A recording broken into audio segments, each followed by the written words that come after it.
Hey everybody, welcome to Anti-Social Studies. Hey y'all, welcome to Anti-Social Studies. My name is Emily Glankler. We're doing our live AP World Wednesday reviews. So today we're going to be reviewing units 5 and 6, 1750 to 1900. I was just saying on my Instagram just a second ago that I do think that this is the unit that probably is the most likely to be the topic for a lot of your DBQs. I think honestly from like 1450 to 1900 is really the meat of the course. It is, or if you're a vegetarian, it's the tofu of the course. And so I really think that these are important sections. Hey y'all, welcome back. Say hi in the chat. Tell me where you are. Is anyone here from Texas? I'm in Austin, Texas. So it's so nice to see some of the same names coming up week after week. Cami, Natalie, everyone, hi, good to see y'all again. So again, we're going over 1750 to 1900, and this is the age of imperialism. But I'll be honest, they don't call it the age of imperialism, and it's kind of annoying. They call it like revolutions and then reactions to industrialization, which I'm like, it's imperialism, just say it. So anyway, please be posting your questions in the chat. Let me know if there are specific elements or parts of this content that you want to go over. And then in the meantime, we'll just start trucking. Ooh, this is exciting. We're coming from like all over. I used to live in Alabama. I still pronounce some things as if I were there. And my husband's whole family lives in Georgia. They're out in Roswell, outside of Atlanta. So hey, but I'm in Austin, a loyal Austinite. Okay. So, hey Ray, you're not gonna fail. Ray, you're not gonna fail. You're gonna be just fine. Stick with me. I'm really glad that you have some hope and you came over to YouTube. I appreciate it. So, as always, I want to start with the learning objectives because I just think these simplify things for us. Now, obviously in an ideal world, you want to know everything about everything, right? In theory, literally like everything from the course could show up on the test. But we don't have time for that, right? Some of you are taking your test in a week and a half. Some of you are taking it in about 3 weeks. And so really we need to focus in on what the College Board is telling us they think is the most important. And so as always, if you go into your CED, the course and exam description, and you go to whatever the very last topic is for that section, so whatever's the last topic in Unit 5, 5.9, 10, whatever, read what the learning objective is, and that is clearly the College Board telling you that's the most important thing about this unit. So again, the odd units, in my opinion, are more context. They're like setting up the states, like what states exist during this time. And then the even units, so in this case, Unit 6, are more important. They're putting those states like into kind of interaction with each other or conflict with each other. And so with that, what they really care about for Unit 5 is explain the extent to which industrialization brought change from 1750 to 1900. And what that tells us is that the revolutions are not very important. Now, I think the revolutions are important symbolically, like as a whole, but what that means is you probably shouldn't be spending a whole week reviewing the differences between the Haitian Revolution and the Mexican Revolution and Simón Bolívar, right? You probably should just understand generally, like, what are some basic Enlightenment ideas that influence the revolutions? And then, okay, these revolutions happened. They represented a challenge to traditional states, and then move on, right? Most of Unit 5 is about industrialization. This is really exciting to see y'all are taking like the demo or the mock exam. That's very exciting. Just a friendly reminder, because we've been going over content, but I do just want to remind y'all that your expectation should be totally different for the test that you're taking on the day of the AP exam, right? So, your expectations for what grade you want to get in your class are probably going to be a lot higher. But keep in mind that the AP exam is graded relative to how everyone else does. And the AP exam takes into consideration that this is a hard test, that they're not testing you on like one unit that you've just studied like you're doing in class, but they're testing you on the entire year. And you're doing a lot all at once. And so with that in mind, in general, if you want to be getting a 3 or higher on the AP exam, you're shooting for averaging across the test like 60% correct or more. 60%. That means on the multiple choice, that means on the DBQ, 60% of the total points, whatever. If you are shooting for, you really want a 4, you want to get around 70% right. on average across the test. And if you're shooting for a 5, you want to get 80% right. So keep that in mind as y'all are, if you are taking mock exams, if your school isn't offering one and you want to, like, I would find the Princeton Review, find any sort of book like that. You can still sign up for, I'm running an AP support class through Marco Learning. You can still sign up for it. It's discounted now. And through that course, you get 2 practice tests. So yeah, Levi, I know, right? So the idea is that they want you kind of averaging across the whole thing. So you might do better on one section and worse on another. And keep in mind too, that like the test on the day of the exam is going to be harder. It's going to be on everything all at once. But the point is just that, like, manage your expectations. So if you're taking practice exams or if you're going into AP Classroom and you're taking some practice multiple choice or whatever, don't freak out if you get, like, if there's 15 questions and you get 10 of them right. That's actually totally fine, right?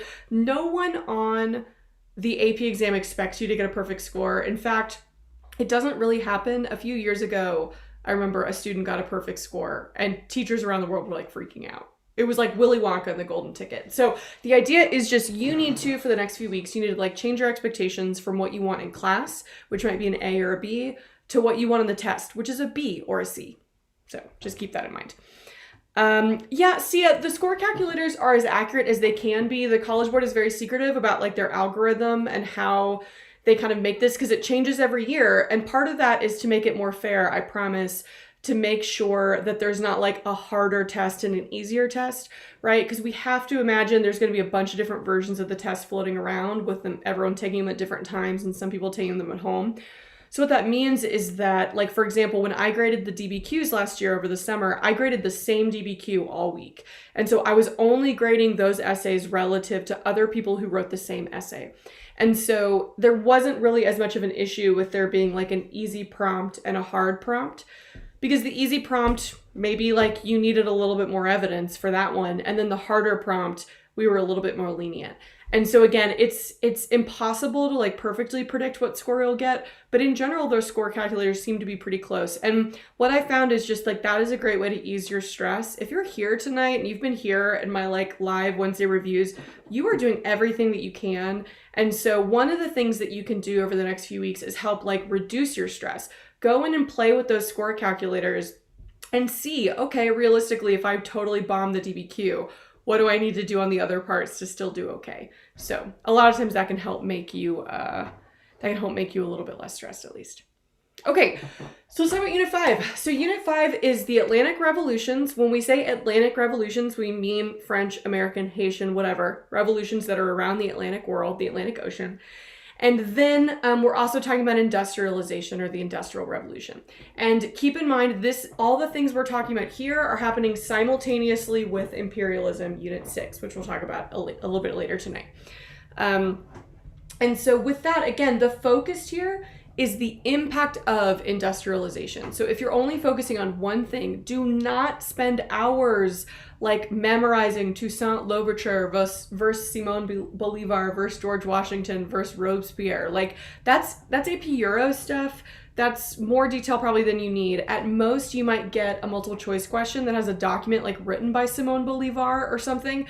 And spoiler alert, the answer is probably like the Enlightenment. Something about the Enlightenment or like challenges to absolute rule, right? So you don't actually need to know too many details of those revolutions. You should focus more on the impact of the revolutions and the impact of industrialization.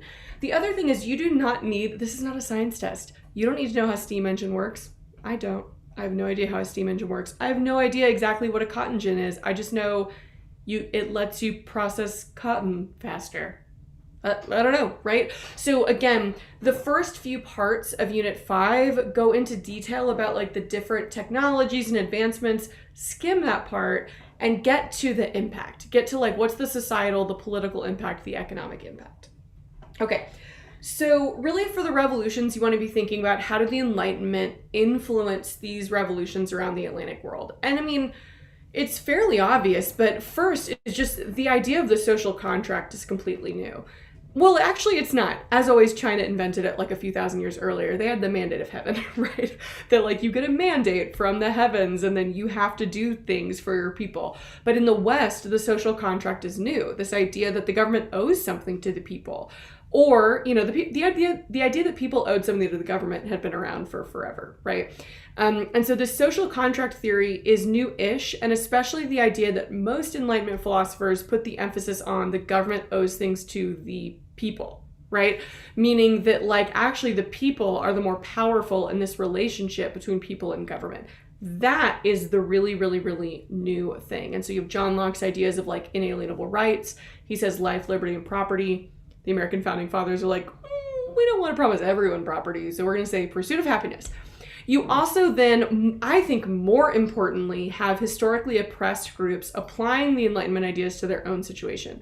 So you have women, this is like Olympe de Gouges. You have Mary Wollstonecraft. You eventually are going to have the Seneca Falls ladies of Elizabeth Cady Stanton that are applying Enlightenment ideas to the status of women. And they're going to essentially propose that the patriarchy is the ultimate tyranny, which, like, I'm a big fan of, like, I like that viewpoint, but, whatever. You're also going to see historically oppressed groups like previously enslaved people, right? Toussaint Louverture on the right. Like, he is using the Enlightenment to lead a slave revolt. That is the most radical of all the revolutions that you're going to see. It is literally people at the very bottom of the social hierarchy overthrowing the top. Keep in mind, too, I'll go back to this for a second, all of these revolutions are connected. And so this is, I guess want to show you an example of, like, one of the things that you see a lot, especially on the Elihu rubric, for those of you that are taking the first test, is you see something called historical reasoning. And you're like, what does that mean? What historical reasoning means is that they want you to be able to show them that you understand how different events in history relate to each other, right? And so, for example, right, the American Revolution partly leads to and inspires the French Revolution. It leads to because France kind of goes in debt helping us out, thanks Lafayette, and inspires because a lot of people are like, hey, wait, we should like restrain our king, right? Then the French Revolution, which leads to the Napoleonic era, where Napoleon is out conquering all of Europe and imprisoning kings, that sets off a chain reaction that leads to these other revolutions. So as France is in the midst of its revolution, a lot of the French colonists on Haiti get a little distracted. The enslaved people are like, we should probably just, like, take over, right? And so they do. Same thing, Napoleon invades Spain, right, and takes over Spain and puts his own brother on the throne, which sets off a chain reaction that's going to lead to independence across Latin America. They're like, we're going to rule on behalf of the imprisoned king. And then they kind of just like ruling themselves, and so they keep doing it, right? And so with that in mind, I think this is a really good example of historical reasoning. When they say that, when they say they want you to explain or they want you to use causation or change over time, this is what they mean. So if you were to write about the French Revolution, you could use the American as context. If you were to write about any of these revolutions, you could write about the Napoleonic era as context, so on and so forth. But with that, let's move on from these revolutions, because frankly, I don't actually really think they're going to show up that much on the test. Famous last words. Hopefully there's not a DBQ on it, but you'll be fine if there is. Okay. Industrialization starts in England. There's many, many reasons why. Go read your book. There's like 7 or 8 specific reasons. And then just notice that it spreads mostly to younger states that are culturally very similar to England. So it spreads to states like the US and Germany and Belgium that were formed in like the late 1700s or the early 1800s. We don't really have a national economy, so why not adopt industrialization? It's not like we're having to replace anything old. And also we tend to be what we would consider now white, Anglo-Saxon, kind of Protestant states. Of course, a big exception to this is going to be Japan. All right, so we want to know how the Enlightenment influenced political revolutions. I think we're good with that. I love that y'all are making like a study group. This makes my little heart so happy. Let me know how I can help y'all. All right. The biggest thing is we want to think about how the Industrial Revolution changes Western society. And it changes things for the better and the worse all at once, right? So we want to be thinking about what are the positive elements that change society in the Industrial Revolution. It increases the standard of living for a lot of people. It increases efficiency. It allows for urbanization, which is going to lead to more innovation, right? This is kind of England's era to be like the Song dynasty in China, if that makes sense, right? We started these reviews talking about the 1200s, talking about how the Song dynasty were promoting innovation. The Abbasid Caliphate was promoting the house of wisdom and science and math. it's now just England's turn, right? England is having this like urbanization, not because of Champa rice, but because of other environmental factors. They have industrialization. We're able to like connect civilizations together physically through railroads, steamships, whatever, right? But keep in mind, we also have social movements that are reacting to industrialization, the most famous and most important of which is going to be Marxism, right? And so, like, out of industrialization in the 19th century is going to come Marxism, which does not really become a formidable idea until the 1900s, right? But Karl Marx comes out of Germany as it's industrializing, and he looks around and he's like, there's no way people are going to put up with this. There's just no way. He's seeing how terrible it is to be a factory worker. You're getting your hand chopped off. Children as young as 4 and 5 are working in there. He's like, there's no way people are going to be okay with this. Families are getting broken apart. Women are left at home while their men and their kids go off to work in factories. He's like, there's no way. There's going to be a revolution. The people are going to take over the means of production. They're going to take over the factories, and we're going to create a new type of government that's like a communist government. It doesn't happen during his lifetime. It doesn't happen in the 1800s. And ironically, it doesn't even happen in the most industrialized states like he predicts. But this seed gets planted. And so we start to have these movements to push for more workers' rights, inspired by Marx and other groups that are going to spread across many parts of Europe. Okay, so. Oh, a lot of y'all are talking about like ways to study and stuff. A few of my best tips, Heimler's Ultimate Review Packet. I see a few people saying that that you have that. It's great. Heimler's wonderful. Make sure that you're following me and Heimler and Ben Freeman on Freemanpedia. We are no big deal. We're texting and we're having a meeting on Friday to figure out what we can do as a group of 3 to help y'all get ready for the AP World History test. So I'm pretty excited about that. Okay. I feel like I need to grow a beard. I feel like I need to shave my head and grow a beard for that group, but like, whatever. The bigger thing that you should spend more time on is that, oh, hey, Mr. Morgan. Shout out. Hi, Mr. Morgan. Thanks for teaching Levi. Okay. And for teaching Jada. So the other big thing is going to be, how did non-Western nations respond to the Enlightenment and the Industrial Revolution? This is honestly more important. One of the things that the College Board has been doing that frankly I love is that they have been moving away from European history. They have an AP Euro course. And so honestly, you shouldn't be spending that much of your studying time on the revolutions and the industrialization. You should be spending most of your time on, okay, outside of the West, what's happening? Are states modernizing?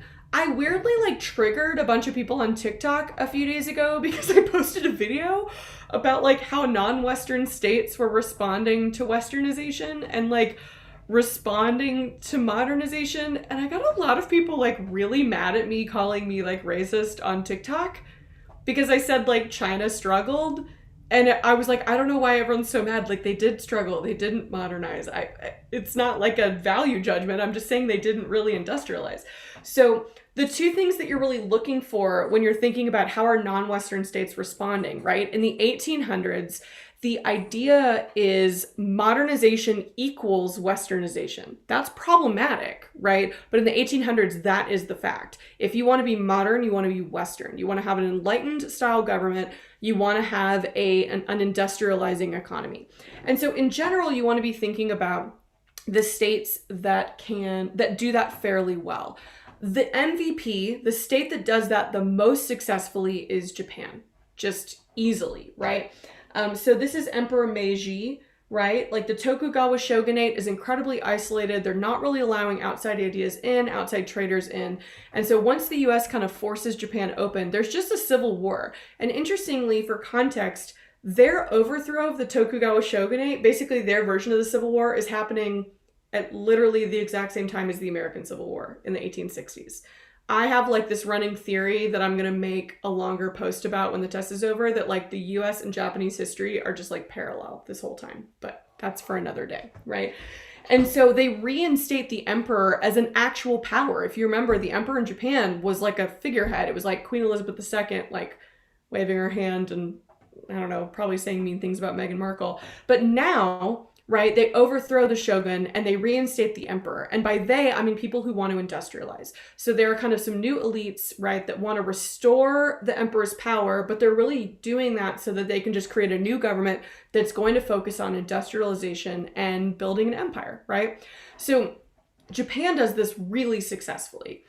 The group that just fails is China. And I don't know why, like, dudes on Twitter or on TikTok were really mad about that, but like the state that fails is China. And like part of the reason is that like Japan is small and homogenous and China is big and diverse. I mean, it's just harder. It's harder like in the US to get everyone on board with the same idea. So they have this self-strengthening movement where they try to industrialize, but like constantly there's a conservative backlash. There's the emperor or Empress Shishi, who's the emperor's mother and then aunt, who are like responding to that and saying, no, like historical context, right? We're China. We have been powerful and we have been the place that everyone wants to get to for thousands of years, right? And so this is one of those things where historical context is just so important with China, because we can like look at them in the 1800s and be like, oh my gosh, why would this empress be such an idiot? Like, why would she not modernize?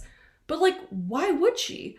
Right? I mean, China for thousands of years has been the destination for everyone. Anyone who wants to trade, where do we want to go? China. They've been able to close off their borders, burn their ships in the case of the Ming Dynasty, and they're fine. They're fine. Everyone wants to get to them. And so, yes, we can look back in hindsight and be like, oh, this was really dumb, right? We can look back at the Opium Wars, that sort of thing. But within the context of Chinese history, it's just like, why would they? Why would they think the tiny island of Britain is in some way a threat to them, right? And part of that is just really missing the memo on the rise of both maritime empires and also like global capitalism, right? I mean, this idea that like wealth equals power is very new. It's very new in the history of the world. Up until this point, for thousands of years, it had been like land equals power. Okay. Hey y'all. Hi, I love you too. By the way, people are like sharing their information. Y'all, this is like so collaborative and so wonderful and makes me so happy. And if y'all are making a Discord, I legitimately don't know how Discord works, but someone reach out to me and explain to me how it works and I'll come join y'all. I really don't know what that means. Okay. The Empress's name is Empress, I think it's pronounced Shishi. I'm going to put it in the chat. It's Cixi. Okay. Oh gosh, it's telling me, do I want to show or hide y'all's phone numbers? You're saying I trust you. This makes me really nervous because this is going to go on YouTube like for later too. I don't know. Okay. All right. I don't know. I'm gonna let y'all see it so that you can share information. I don't know. Okay. Finally, the Ottoman Empire. So Russia and the Ottoman Empire do a like halfway good job, and in my view, they sort of do it opposite of each other, right? And so Russia modernizes economically, but not politically, really, right? So Russia creates this like factory system, and they start to urbanize, but they don't really do a lot to provide a lot of like enlightened reforms. And so all they're really doing is just making the working class more angry. Hello, communism coming up, right? And then in the Ottoman Empire, there are the Tanzimat reforms where they attempt some politically enlightened reforms. They push for equality, they pass a new constitution, but unfortunately, it doesn't last very long. There's a huge backlash, and so it's not really going to last. This is a very famous portrait that shows up on the AP test every once in a while, which is of Egypt. So this is Muhammad Ali, who is a kind of the George Washington of modern Egypt, if that makes sense. And he is meeting with actually like Scottish, but in this case, British ambassadors. Yeah, I agree on the phone number thing. It's making me a little bit nervous, but you know, okay. All right. I'm going to probably try to hide this chat once I post the video because y'all are making me a little bit nervous. All right. So with that in mind, like this would be a great example of an image or a portrait or something like that you might see on the AP exam. You would see a portrait like this, and then you would want to analyze what it shows, right? It shows ships in the background. You have modern looking Western style military leaders meeting with Islamic leaders. He's literally like smoking hookah, right? Which is a traditional practice in the Middle East. You have a guy like painting and kind of sketching, so clearly this is a very historic event. So Egypt under Muhammad Ali really does a lot to try to modernize. Unfortunately, the global market just doesn't help, and it's really our American Civil War. So Egypt booms when the American South gets like blockaded and cotton can't get out of the American South during the Civil War. And so Egypt's economy is booming. They're using that money to invest, to build the Suez Canal, all these other things. They're like, we're going to live forever. It's going to be great. And then the American Civil War ends and American cotton floods the market and it kind of destroys their economy. And so then the British and the French have to take over the canal. All right. This is hilarious. The chaos in the chat is very funny to me. All right. Okay. Here's Unit 6, which is more important. And here's what I will say. Please ask me questions in the chat. Ask me questions if there are specific things that I can go over, because this is one of those topics where there is like so much that it's kind of impossible for me to cover everything, but I do definitely want to answer questions. And I will point out a few kind of important events that you definitely need to know. Okay.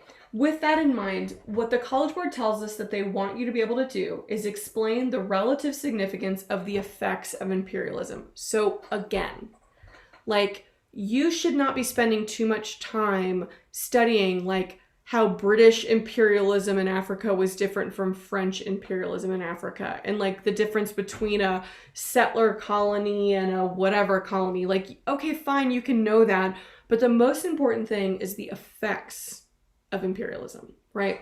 And so just keep in mind that like this is the map of the world in the 1800s, and the point is that almost every chunk of land is claimed, is spoken for, whether that's directly or indirectly. So if I was going to distinguish between the different types of imperialism, I wouldn't worry about all the different terms. I would worry about direct versus indirect.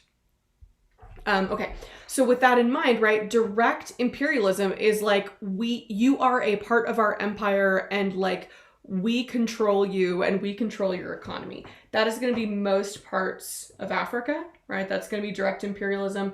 After the Sepoy Rebellion, that's going to be India. That's going to be like Southeast Asia, right? That's direct imperialism. The other type, though, is going to be indirect, which means like, you really need to listen to what we say, but we're not technically in charge. All right. So that's going to be like, I would argue the Americas become part of like the United States' indirect empire. We issue a thing called the Monroe Doctrine in the early 1800s that says like, hey, Europe, you should respect the sovereignty of the Americas and like stay out of here. And it seems very nice and it seems very well intentioned, but it's really like dibs. The Monroe Doctrine is like dibs on the Americas. Like if anyone's going to go in and influence those places, it's going to be us, right? Same thing most famously probably in China is going to be these spheres of influence that rise up along the coast. No one in their right mind wants to conquer and control China. It's so freaking hard. No one wants to do it. So it's like, hey, if we can just control a port, then that's great. That's the ideal, right? Okay. Sorry, I'm still just like really distracted by this chat. I feel like, yeah, keep it going. All right. So with that in mind, the relative significance of imperialism. First, we need to talk about the ideological justifications for imperialism. More broadly, we need to talk about the motivations for imperialism, which is economic. I want to be really clear. The motivations for imperialism are purely economic. And with that in mind, it's like you want raw materials to fuel your factories, and then you want markets of places where whatever that factory produces can turn around and sell. Yeah, Ray, I'll get that in a second.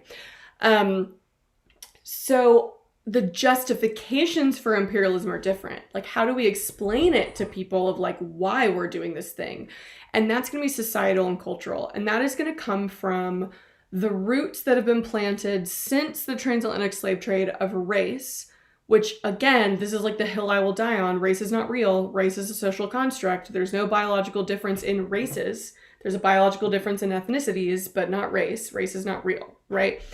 And so in the 1800s, though, we see sort of it's becoming the peak of what we would call scientific racism, the idea that like white, black, Asian, and whatever are biologically different, and that some races are better suited to intellectual labor and some are better suited to manual labor, right? And so with that, we have this idea of these races being somehow biologically different.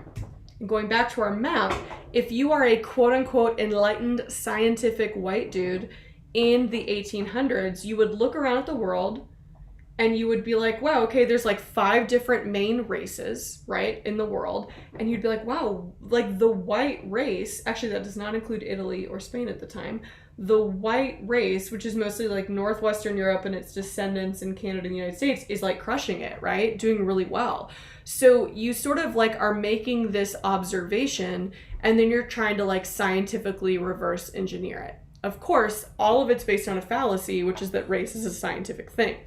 So then, yes, this applies to social Darwinism, because then in the middle of the 1800s, at the exact wrong time, poor, sweet nerd scientist Charles Darwin publishes his book about birds and all hell breaks loose, right? So Charles Darwin publishes his book in, I think, 1859, that is on the origin of the species and says like, hey, there are different species and like the ones that are meant to survive that are like more capable of surviving, they survive, the other ones kind of die off. Out of that comes these ideas of like the survival of the fittest. And then racists, like literal scientific racists, take that and apply it to human beings. Again, the fallacy is that like we're not all just the same species. The fallacy is that like white versus black versus Asian are somehow different species of human beings. And so with that in mind, they start to apply that and say, wow, well, we must just be the fittest.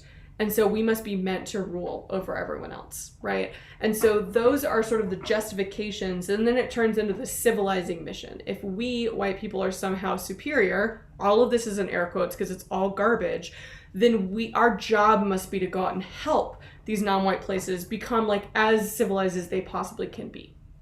Okay. All right. I'm just laughing at y'all in the chat. Okay. What are different ways that states imposed power around the world? Well, it's directly, indirectly, right? It's going to be, y'all, this chat is like getting out of control. Like, y'all, I mean, give their email and everyone just send an email to that person who wants to join this thing. Okay. So what are different ways states impose power around the world? Well, a lot are going to be like direct control. One of the worst examples of imperialism, like if you want to know just a few illustrative examples, right? Because on the AP exam, I want to be really clear. Like, you don't need to know all of this. You don't need to know every single state, right? That is, okay, I'm about done like pressing show on all of these. I'm trying to teach you all about imperialism. Okay, someone send an email and then all of y'all can communicate all this stuff through the email. Okay. So you do not need to know all of these things. You do not need to memorize the map of Africa and which part was part of which colony. You would know like West Africa is mostly France, Southern Africa is mostly England, that sort of thing.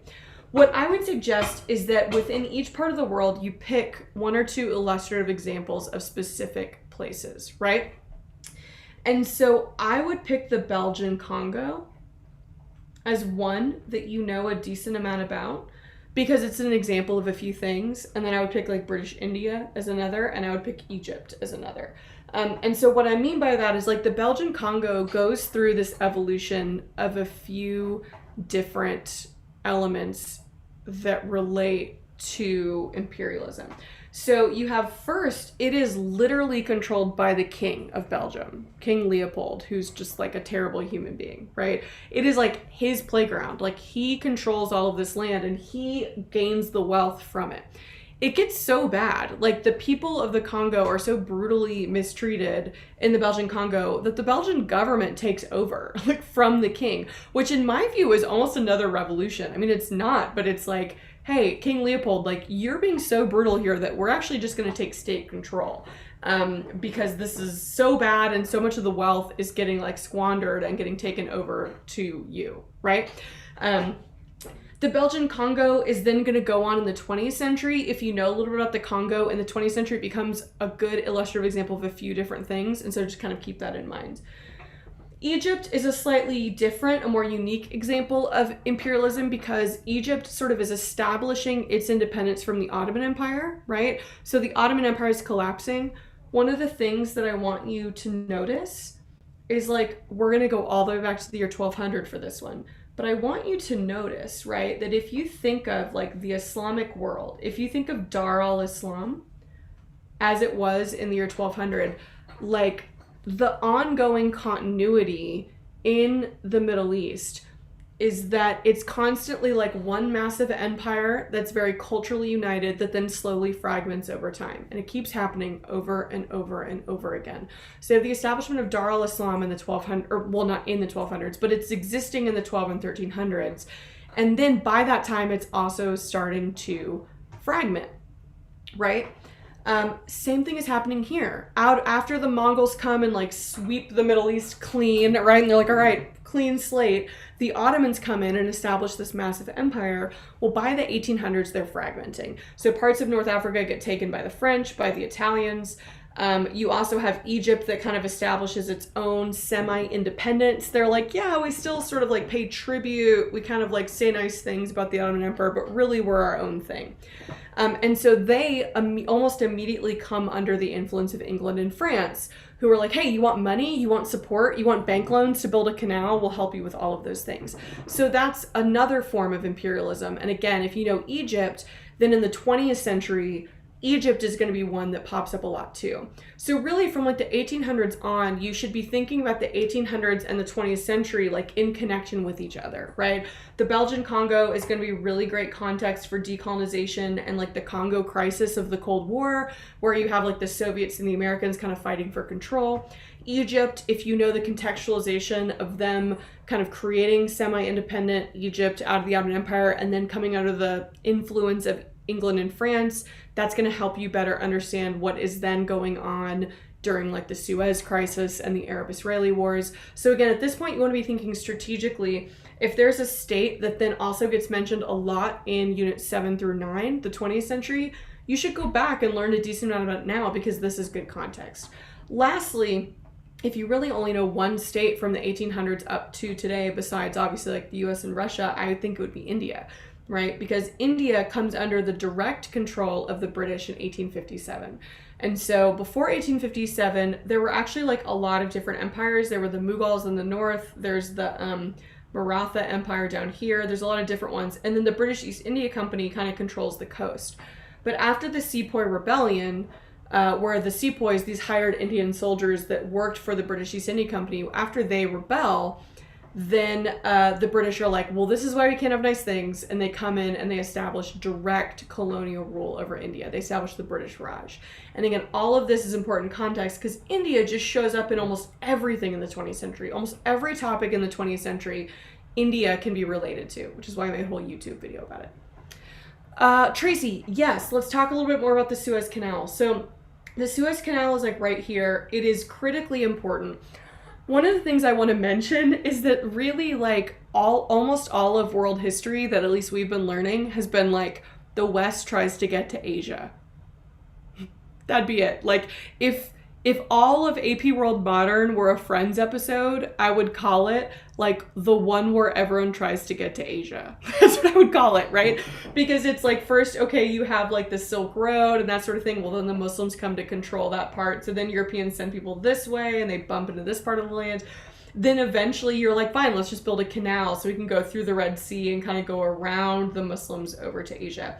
So the Suez Canal is prompted by Muhammad Ali of Egypt. He's like, we are going to control this really important like bottleneck of trade, but he needs support. And so he gets loans from British and French banks.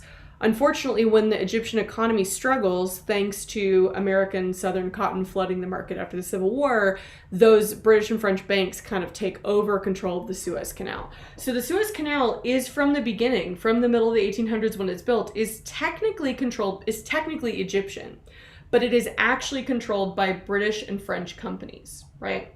And they're like, yeah, we'll just run it for you because like your economy is maybe not strong enough quite to run it. Keep in mind, the United States is doing the same thing with the Panama Canal. Like, right, in like 1910, like Teddy Roosevelt's doing the exact same thing with the Panama Canal. And so what ends up happening is then when we get to the 20th century, of course, one of the big moments in Egyptian history and kind of the moment when we say independent Egypt has begun, really since like the pharaohs, is when Nasser is going to nationalize the Suez Canal, and they're going to fight the Israelis and the British and the French over it, right? And yeah, right now, I don't know that there's a conflict going on. There was a ship that got stuck in the Suez Canal. And then even today, like the Suez Canal and then this strait right here are really, really critical, right? And so the US is constantly concerned about who controls this, where you can easily then get like oil from the Middle East out. And so it is constantly a very coveted geographic position, right? And yeah, China is not irrelevant. China is actually like being kind of picked apart. So keep in mind, during the 1800s, no one wants to rule China directly. It's too hard. But as a result of the Opium Wars, all these different powers have carved up the coastline of China into different spheres of influence. Japan, Russia, the United States, Germany, France, England, they all basically come to control one or more port cities.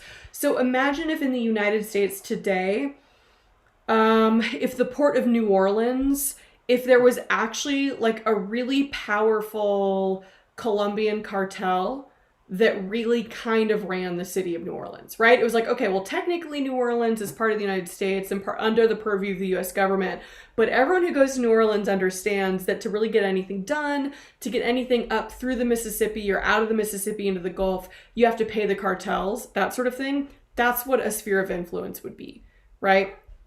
And so the same thing is happening in China, where it's like still technically these places are under the purview of the Qing dynasty, but in reality, everyone knows that if you want to trade in that city, if you want any influence, you're going to have to go talk to the Germans or the Portuguese or the Americans or whatever, right?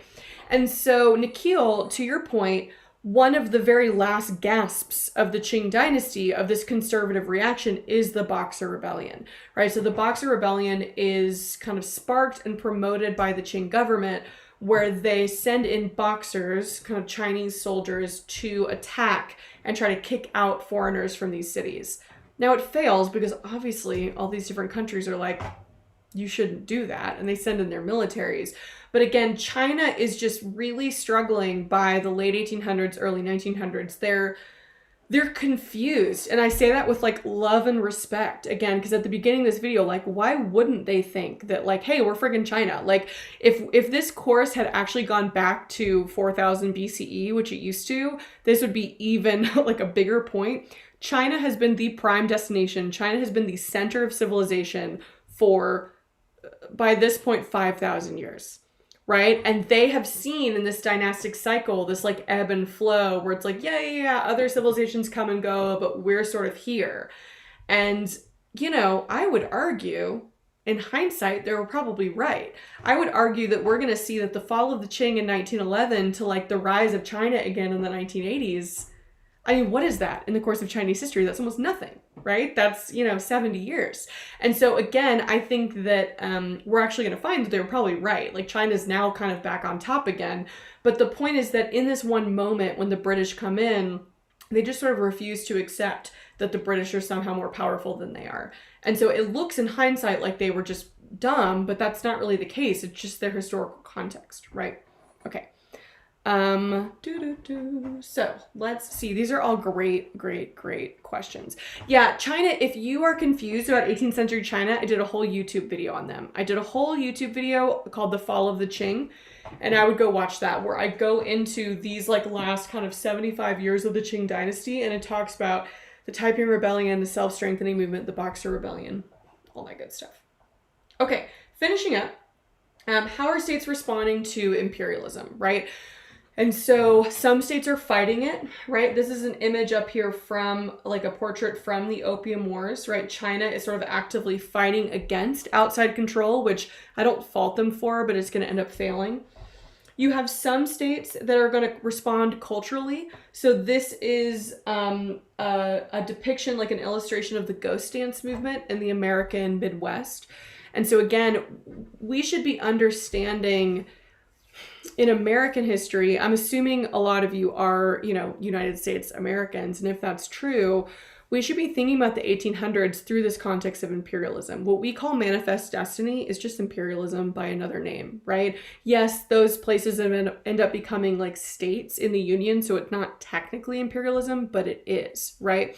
And so with that, keep in mind that things like the Louisiana Purchase, the Mexican-American War, the Indian Wars of the late 1800s, all of that should be viewed through the context of imperial expansion, right?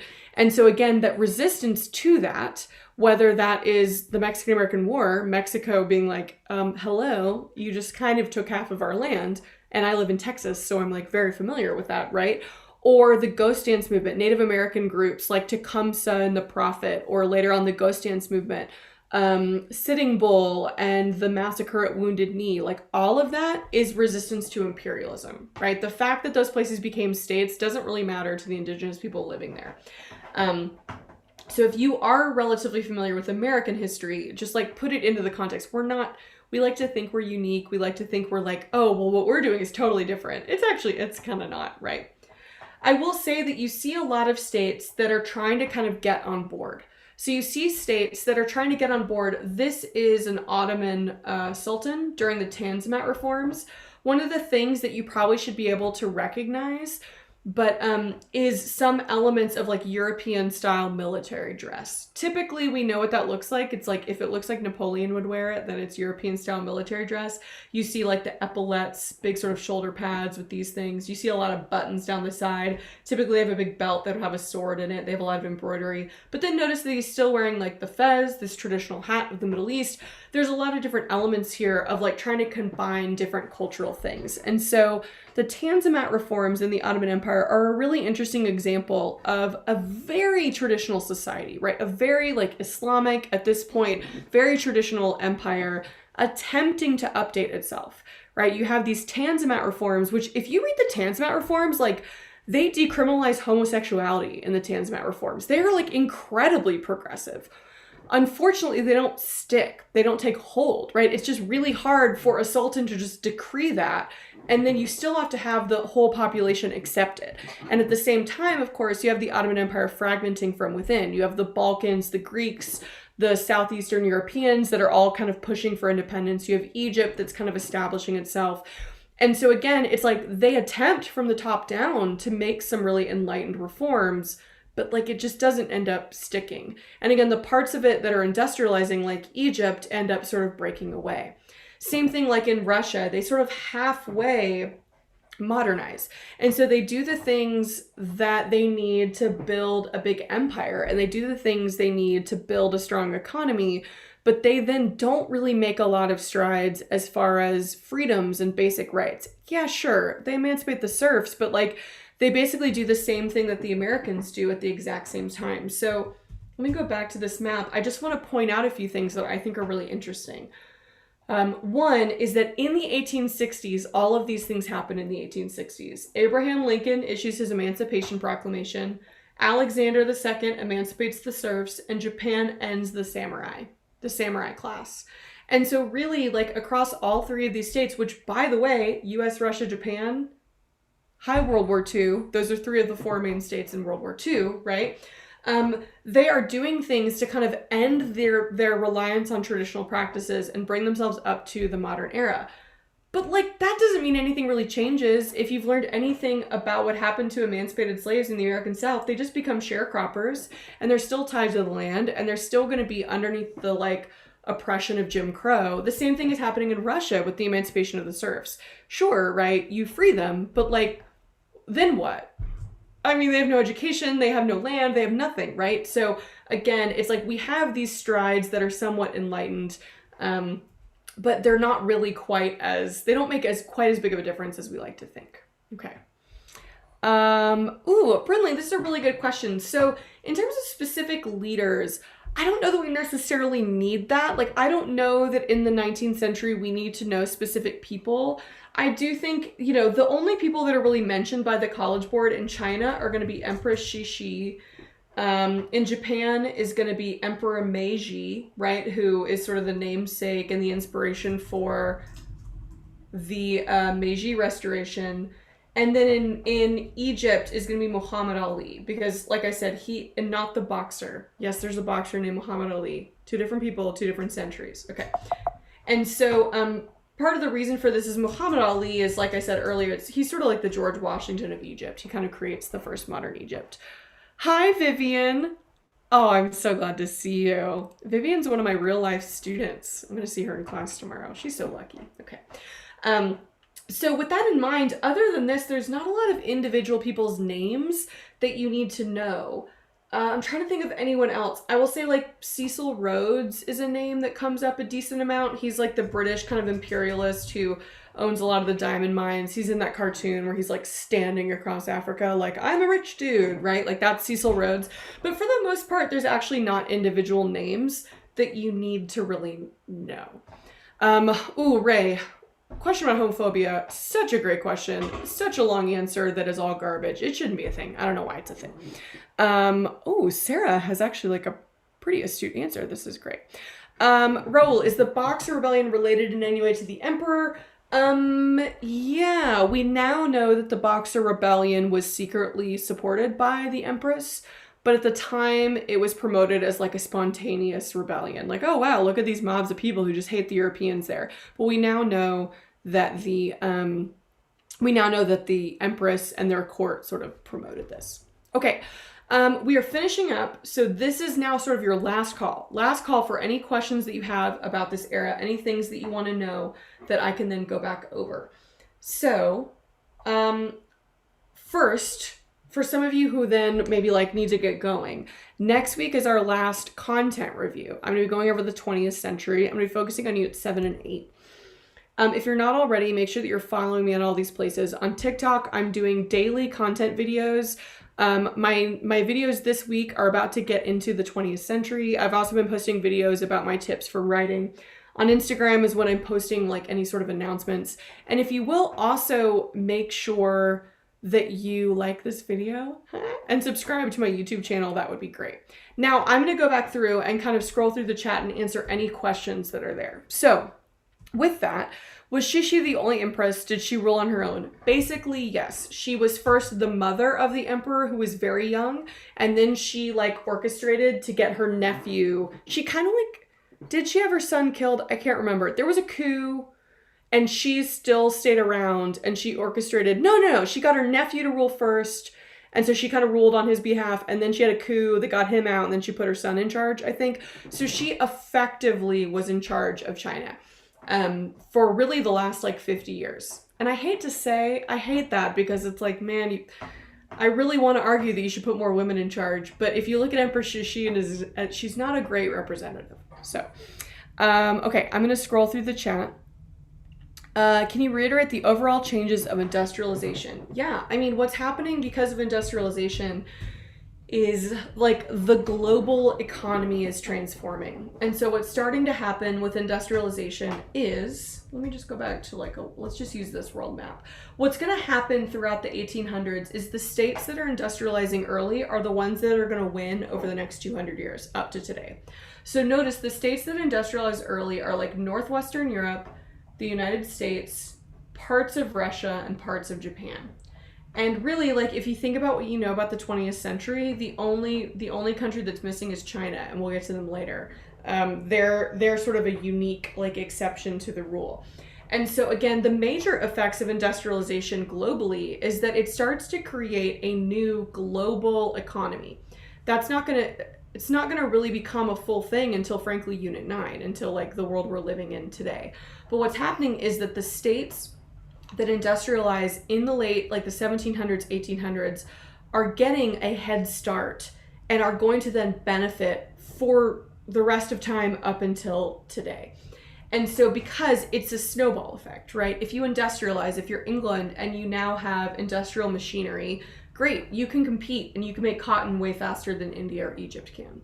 and that gets you more money, and then you can invest in more things, and then maybe you all of a sudden start to invent or innovate more efficient weapons. Well, now those weapons, like early machine guns known as the Gatling gun, help you go in and conquer more places. And now once you conquer more places, hey, you can start building some railroads, and you could have steamships that could travel upriver. A lot of these African rivers travel like south to north, and so you really can't just sail down these rivers. You have to have power, right? And so now that you have a steamship, you can actually sail up some of these rivers, right? And you can start to control the interior of Africa. Then eventually you build railroads. Like, it's a snowball effect, right? If you can like get on that wave of industrialization, then you're going to be able to control really like the rest of history. Think about the United States, right? Think about, if you've learned a little bit more about US history, in the late 1800s, the US government is doing everything it can to build railroads. They are just like giving land to railroad tycoons who like don't need the help, right?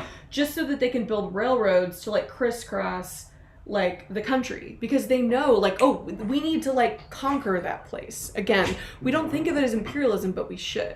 We're also starting to send steamships all across Latin America to be like, hey, y'all need any help? You need help? We're the American economy. You want us? Teddy Roosevelt is going to go and help build the Panama Canal. So all these industrialized states, the biggest impact for world history is that they're then going to be the ones that get to dominate the global economy that's going to like grow and become even bigger in the 20th century. Now, of course, within each state that industrializes, there are other impacts. Most notably, there is growing inequality, right? So whereas before the rich and the poor were not that distant from each other, but now they are. I mean, think about like Rockefeller, Carnegie, JP Morgan. If you've seen Newsies, has anyone seen Newsies? If you've seen Newsies, it's like massive wealth inequality.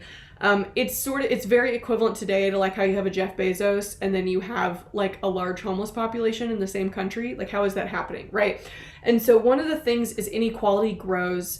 Another thing is for women specifically, women actually struggle because of industrialization. There were a lot of women who had home markets. Like, a woman might be at home and might be a weaver, and she would weave on her loom and be able to sort of make a living and be a part of the local economy.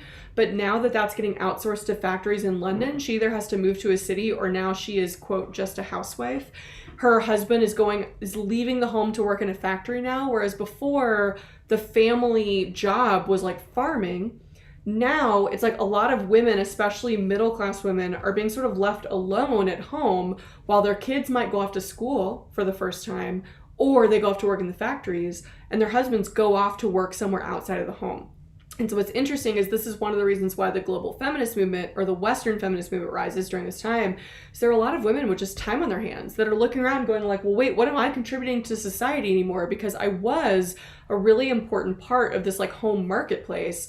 And now that's all, a lot of that's sort of gone. Either you're poor enough that you have to go work in a factory too, and that's its own sort of liberation, right? Or you are stable and wealthy enough that you don't, and now you're just sort of like at home by yourself, looking around going like, well, what's my purpose, right? And so it's no coincidence that the Western feminist movement starts to rise now, because you take that situation and then you take the Enlightenment and a lot of dudes talking about everyone having rights. It doesn't take long for women to look around and be like, well, that means us too, right? And so again, the local impacts of industrialization are way more mixed, right? There's going to be pollution in the cities, there's going to be inequality, but then there's also going to be social advancements. There's going to be the rise of charities and community organizations which allow women an opportunity to get out and get involved outside the home, because they're like, oh, I'm just caring for kids. I'm not doing any like manly work. I'm just helping the kids. But all of this is laying the groundwork for the 20th century. It's laying the groundwork for the 20th century, where we're going to have the escalation of wars and conflicts, right? World War I is like this fully industrialized war. We're also going to have the escalation of rights movements that get inspired by the Enlightenment, that is like put into practice in this era, but doesn't apply to really anyone but like white dudes who own land. And so again, the 1800s is really just context for the 20th century. It's like from this point on, this is like one narrative that's occurring. And we have almost like this dramatic music starting in the 1800s. We're like, we know where we're going. We're going to like the World Wars. We're going to the Cold War. We're going to like the escalation of global capitalism. We know where we're ending up because we're living it right now.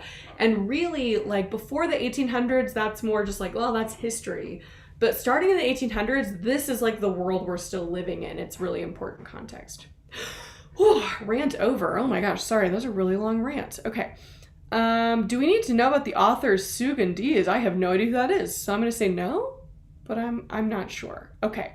I have no idea who Sugan Diaz is, so maybe yes. Cami, I'm so glad. I'm glad y'all like Newsies. Cool.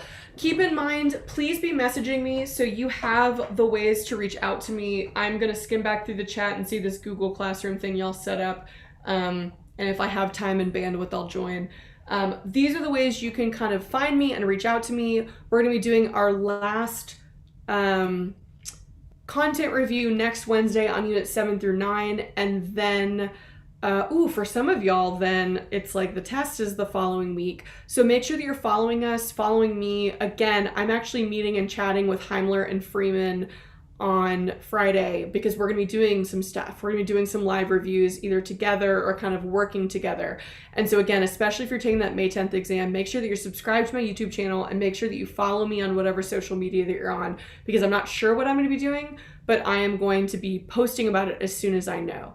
And again, if you're doing the May 20th, then I'll put out a new calendar. We might do some more still Wednesday lives where we can do some kind of like overall review, that sort of thing. Woo! Okay, thanks so much for joining me, y'all. I really appreciate this. Thanks. Good luck. Shout out to all of your teachers. Thank you for being here. And make sure that you're checking out my YouTube videos, especially if you're asking questions about the DBQ. The whole AP test last year was a DBQ, so I actually have a video for like every part of the rubric on the DBQ. So anyway, just make sure that you go check that stuff out. All right. Bye, y'all. Have a good night.